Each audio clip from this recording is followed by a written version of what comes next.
गुरुर्ब्रह्मा गुरुविष्णु गुरुर्देवो महेश्वर गुरु साक्षात् परम ब्रह्म तस्मै श्री गुरुवे नमः। ओम नमो ब्रह्म दिव्यो ब्रह्म विद्या संप्रदाय कतव्यो वंश सिद्धो महद्भ्यो नमो गुरुभ्यः। सर्वपल्लवरहित प्रज्ञानघनः पकर्धो ब्रह्मेवामस्मि। ओम नारायणं पद्भुवं वसिष्ठं शक्तिं च तत्पुत्रं पराशरं च व्यासं सुगं गौड़पदं महान्तं गोविंद्रयुगुन्द्रमथास शिष्यं श्रीशंकराचार्यमथास्पदपादं च हस्तामलकं शिष्यं तं तोटकं वर्तिकामन्नास्मद् गुरुसत्तो मानतोऽस्मि। श्रुतिस्मृतिपुराणानाम् आलयं करुणालयं नमामि भगवत्पादं शङ्करं लोकशङ्करं। शङ्करं शङ्कराचार्यं केशवं बादरायणं सूत्रभास्कृतो वन्दे भगवन्तो पुनः पुनः। ईश्वरो गुरुरात्मेति मूर्तिभेदि विभागिने व्योमवप्ताय देहाय दक्षिणामूर्तये नमः। ओम श्री गुरुभ्यो नमः। ओम श्री परमात्मने नमः। नारायण, हम लोग परमात्मा को क्यों नहीं देख पा रहे हैं? मूढ़ क्यों हो गए हैं? परमात्मा ने साधन करवाने के लिए हमारा प्यार देखने के लिए उत्सुकता दिखाई। एक बार बच्चे आंख मिचौनी खेल रहे थे। ढूंढते ढूंढते खाने पीने की मिठाई मिल गई, मतलब फल मिल गया। तो कुछ बच्चे खाने पीने में लग गए। कुछ लोगों ने देखा यह काम तो बहुत जरूरी है, उसको करने लग गए। कुछ लोग ढूंढते ढूंढते थक गए तो बोले कि हमने देख लिया। क्या देख लिया महाराज? तो भगवान बड़े भोले भाले हैं, उन्होंने देख लिया तो इसे छिपाने की क्या जरूरत है। तो कुछ लोग थे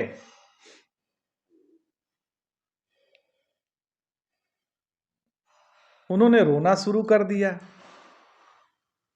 वहीं पे कुछ लोग थे जो रोना शुरू कर दिया, भाई हम ढूंढते ढूंढते थक गए, तुम हमें ढूंढने से नहीं मिलते हो। हाँ, लेकिन देख लिया देख लिया। उनको यह बात पूरी करने भगवान उनके सामने प्रकट हो जाते हैं। हम फंसे कहाँ हैं? तो मोह में फंसे हैं कि कर्म में फंसे हैं कि संबंध में फंसे हैं। एक तो है इच्छा, हमको यह चाहिए वह चाहिए यह चाहिए, और एक है द्वेष, हमको यह न मिले यह न मिले यह न मिले। तो बस यही द्वंद्व का मोह है। द्वंद्व माने दो दो, द्वौ द्वौ इति द्वंद्वः। राग द्वेष एक द्वंद्व है, सब दुख एक द्वंद्व है, स्वर्ग नरक एक द्वंद्व है। हम ईश्वर की ओर देखते ही कहाँ है महाराज? हम तो द्वंद्वों में फंसे हुए हैं। हम तो कहते हैं कि हमको यह चाहिए, हमको वह चाहिए। दुनिया को हम जानते हैं और हम चाहते हैं, तो उसके लिए काम करते हैं। हम अपने दुश्मन को जानते हैं, उनसे द्वेष करते हैं। और इस द्वंद्व मोह में ऐसे फंस गए हैं कि जो अपने अंदर अपनी आत्मा में परमात्मा है उसकी ओर दृष्टि ही हमारी नहीं जाती। हम सम्मोह में पड़ गए हैं, मूढ़ हो गए हैं। हम लोग सम्मोह में पड़ गए और मूढ़ हो गए। सर्वभूतानि सम्मोहम सर्गे यान्ति परंतप। तो जो सर्वभूत प्राणियों की दृष्टि होती है तब यह खेल प्रारंभ हो जाता है। वह खेल क्या है? तो किसी को इच्छा होती है कि यह मिले, किसी से द्वेष होता है कि यह न मिले। तो यह इच्छा द्वेष का चक्र सर्ग के प्रारंभ से में ही होने लगता है। एक अद्भुत बात है, बालक पैदा होता है, उनके मन में दूध पीने की इच्छा आ जाती है, पशु के भी और मनुष्य के भी। जो पशु है या मनुष्य का बच्चा है, दोनों के मन में दूध पीने की इच्छा होती है। पैदा होते ही हमने देखा है कि पशुओं के बच्चों को माताओं के स्तन के पास मुंह कीजिए तो वह अपने वे पकड़ लेते हैं और दूध पीने लगते हैं। कुतिया लेट जाती है, उसके बच्चे जिनकी आंख अभी तक खुली नहीं है अपना मुंह इधर उधर घुमाकर स्तन पकड़ लेते हैं। उनको कौन पकड़ाने जाता है? कोई मनुष्य तो नहीं जाता है। और वो दूध पीना प्रारंभ कर देते हैं। उनकी कोई रास्ता दिखाने वाला नहीं रहता है, कोई पिलाने वाला नहीं होता है, और दूध पीना शुरू कर देती है। उनको कोई रास्ता दिखाने वाला नहीं रहता है। ऐसा नहीं कोई दूसरा कोई पिलाता हो, ऐसा नहीं है। तो उनके भीतर एक प्यास जन्म से ही होती है। बच्चा पैदा होता है, यदि न रोवे तो माता उसे रुलाती है, चिकोटी काटती है, और वह रोना शुरू कर देता है तो मन चिकोटे काटना उसे पसंद नहीं है, उससे द्वेष है। तो चिकोटी से द्वेष है और दूध से उसका राग है। इसका कारण क्या है? इसका कारण बताते हैं कि सृष्टि का चक्र ही ऐसा चल रहा है। पूर्व पूर्व जन्म की वासना और जीव के साथ ही रहती है। प्रकृति के प्यास और तृप्ति का चक्र चलता रहता है। तो माँ बाप के संस्कार बच्चे में आते हैं। इससे किसी वस्तु की इच्छा होती है और किसी से द्वेष होता है। यही है संसार का द्वंद्व। तो सृष्टि में बंधन क्या है? आखिर सृष्टि में बंधन क्या है? तो अब द्वेष को भी कम कर दो, केवल इच्छा पाने की इच्छा और प्रिय पाने की इच्छा। तो हमको यह चाहिए, यह भी इच्छा है, हमको यह नहीं चाहिए, यह भी इच्छा है। तो यह भी एक इच्छा है, वह भी इच्छा है, इच्छा ही दिखाते हैं। तो हम लेने के लिए उनकी ओर जाते हैं और हाथ ऊपर उठा देते हैं। एक बार दो बार हम लपकते हैं और वे नहीं देते तो हम फिर कहते हैं कि हमको चाहिए ही नहीं। अब चाहिए नहीं पर सारा झगड़ा खत्म हो जाता है, फिर लाकर दे देते हैं। तो हम इच्छा के बंधन में बंधे हुए हैं। संसार में हम जिस वस्तु को चाहते हैं उसने छूटने पर कष्ट होता है। यदि वो हमसे छूट जाए तो बड़ा कष्ट होता है। क्या वह चीज हमसे रस्सी में बांध के रखी है, जंजीर में बांधती है? कोई उसमें चुंबक है? नहीं।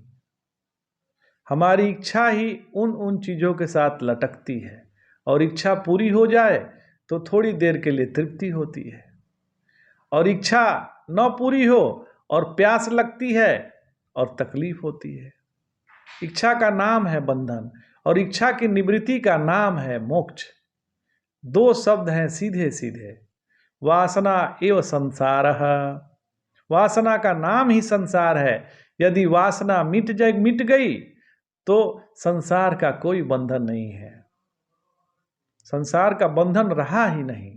वासना मिटते ही संसार का बंधन छूट जाता है। बाहर की चीज नहीं बांधती है, भीतर की चीज बांधती है। यह है इच्छा और द्वेष। यही द्वंद्व है, राग और द्वेष। हम ईश्वर को चाहते हैं या संसार को?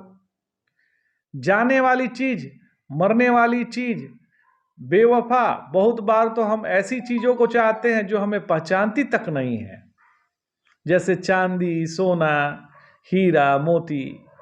ये जड़ पदार्थ हैं, हमें पहचानते नहीं हैं। यह हमको चाहने वाला है, यह हमको पाकर खुश होता है, यह हमारा मालिक बनकर अभिमान करता है। ऐसी चीजों को हम चाहते हैं जो हमें जानती ही नहीं है। हम उनको चाहने वाले हैं, उनके प्रेमी हैं, उनके इच्छुक हैं, उनके अभिलाषी हैं, परंतु हमारी इच्छा ही हमें उनके साथ बांध कर रखती है। हमारी जो इच्छा है वो केवल इच्छा ही कारण हम उनसे बंधे रहते हैं। तो आपको कभी तकलीफ हो तो आप निगाह कर लें कि ऐसी क्या चीज है जिसको मैं छोड़ना नहीं चाहता हूं और मुझे तकलीफ दे रही है। तो आप कुछ ना कुछ पकड़ के रखना चाहते हैं जिससे तकलीफ हो रही है। तो द्वेष तो हम दूसरे प्राणियों से करते हैं। भक्ति सिद्धांत में ऐसा कहते हैं कि प्रधानतया भगवान सिद्धांत में कि परमात्मा सब में है और सब परमात्मा है। सबसे परे परमात्मा है, सबका साक्षी परमात्मा है, और परमात्मा को प्राप्त कर लो तो परमात्मा के सिवाय और कोई दूसरी वस्तु है नहीं। तो भगवान विश्व हैं और भगवान विश्व का कारण है, भगवान विश्व में व्याप्त है, भगवान विश्व के अतीत हैं और भगवान सर्वसाक्षी हैं। भगवान कोई दूसरी वस्तु नहीं है। हम सर्वेषु भूतेषु भूतात्मा अवस्थित सदा। तो मैं संपूर्ण वस्तुओं और प्राणियों में उन वस्तुओं और प्राणियों के की आत्मा के रूप में, उनमें मैं के साथ एक उत्स, एक उद्गम, एक अधिष्ठान, एक प्रकाश, सबके अंदर मैं बैठा हूं। मेरे उस स्वरूपता, उस स्वरूप का तो मनुष्य परित्याग कर देता है, वह उसका अनादर कर मेरी पूजा का ढोंग करता है, ढोंग रचता है, मेरी पूजा की विडंबना करता है। तम अवज्ञाय मामर्त्य कुरुते कुरुतेर्चार विडंबनम। तो जो संसार के किसी प्राणी का तिरस्कार करता है, वह चाहे हजारों मन अन्न का भोग लगावे और हजारों लाखों करोड़ों रुपयों से हमारी पूजा करे, मैं उनकी पूजा से संतुष्ट नहीं होता। भगवान कह रहे हैं कि मैं उनके पूजा से संतुष्ट नहीं होता।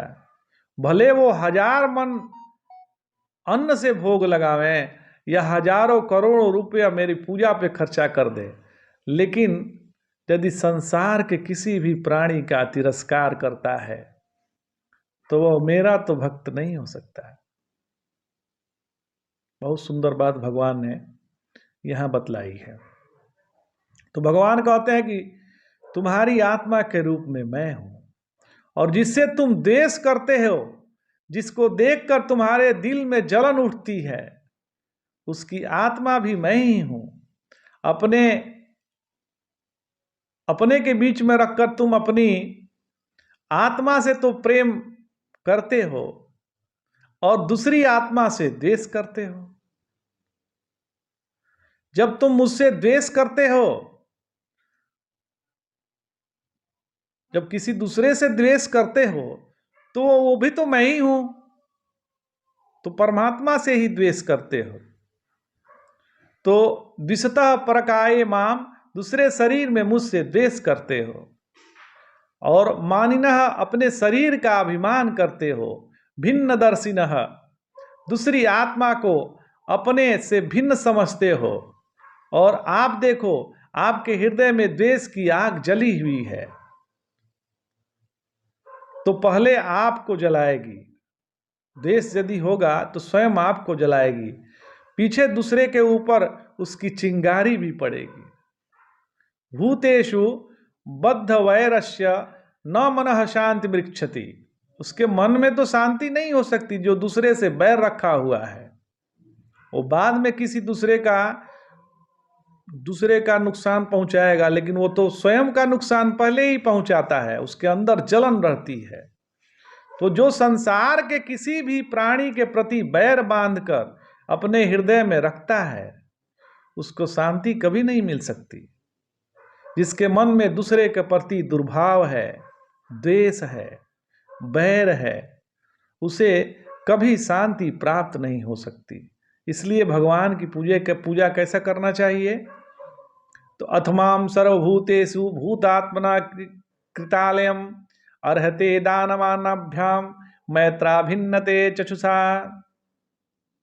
तो भागवत के 3 स्कंद में कपिल देव जी माता देवहूति से कह रहे हैं कि मेरा मंदिर कहाँ ढूंढते हो?